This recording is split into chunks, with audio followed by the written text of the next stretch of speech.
When many people think of Buddhism, they imagine a single image, a quiet temple, a golden Buddha, a peaceful, unchanging tradition. But Buddhism has traveled for more than 2,000 years across mountains, kingdoms, trade routes, and cultures. And wherever it went, it adapted. There is no single Buddhist architectural style.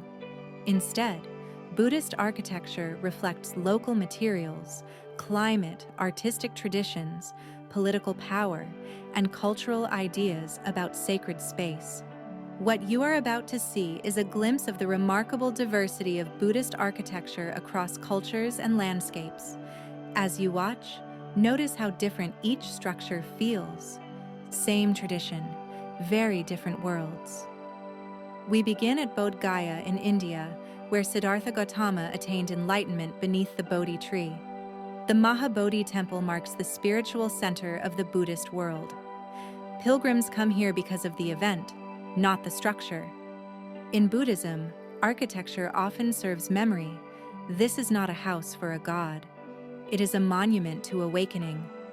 Borobudur is one of the largest Buddhist monuments ever built, but it is also a spiritual map.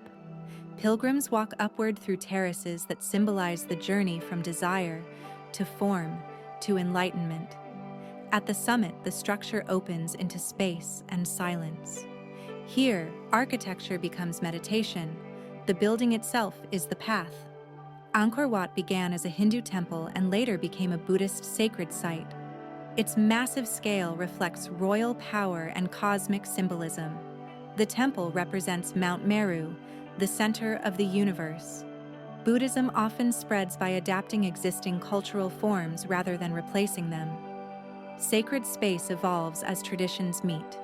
In Yangon, the Shwedagon Pagoda rises in gold above the city. According to tradition, it houses relics of the Buddha. Pilgrims circle the stupa, make offerings, and pray at shrines connected to the day of their birth. This is living religion, movement, ritual, and community surrounding a radiant center. Wat Xiangthong offers a different mood. Its low, sweeping roofs and intimate scale create a sense of quiet presence. The structure reflects local climate, materials, and craftsmanship. Not all sacred spaces are monumental. Some are designed to feel human, grounded, and close to daily life. Built of Italian marble, this Thai temple reflects royal patronage and global influence. Its symmetry, brightness, and ordered space create a sense of clarity and balance, visual expressions of a disciplined mind.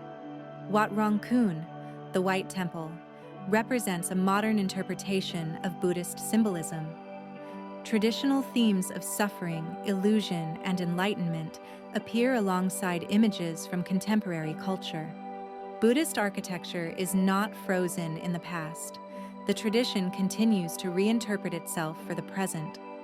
Taung Kalat rises dramatically from a volcanic rock formation. Reaching the monastery requires climbing hundreds of steps.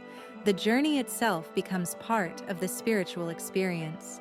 Height, effort, and isolation create distance from ordinary life, a physical metaphor for discipline and clarity. In Lhasa, the Jokang Temple reflects a harsh environment and a deeply devotional culture. The structure feels solid and fortress-like. Pilgrims travel great distances and often perform full-body prostrations around the temple. Here, architecture expresses endurance, devotion, and spiritual intensity.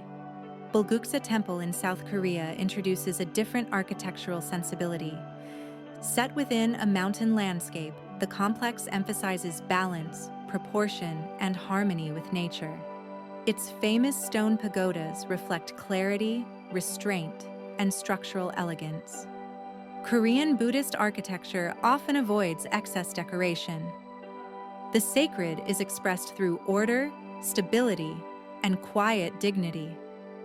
Byodo-in Temple represents the Pure Land tradition. Its graceful symmetry and reflection in water create a sense of calm and stillness. The building is meant to evoke a vision of the Western paradise, a realm of peace beyond suffering. Architecture here becomes an image of hope. Seigantoji stands beside a towering waterfall. The contrast between human structure and natural power is intentional. In much of East Asian Buddhism, sacred architecture does not dominate the landscape.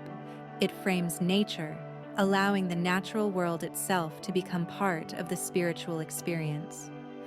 Located on a small island in Hanoi, Tran Quoc Pagoda shows Buddhism integrated into everyday urban life. Sacred space does not always stand apart from society. Sometimes it exists within the rhythms of the city, quietly present amid ordinary activity. As we step back, the diversity becomes clear. These structures differ in size, materials, color, and form. Some are ancient, some are modern, some express royal power, others emphasize simplicity or harmony with nature. Yet all of them reflect the same underlying vision, the possibility of awakening and transformation. Buddhism did not spread by imposing a single architectural style. It spread by adapting, allowing each culture to express the path to enlightenment in its own way. If there is one lesson in this collection, it is this: Buddhism does not have one architectural form. It has a shared spiritual language, spoken differently wherever it takes root.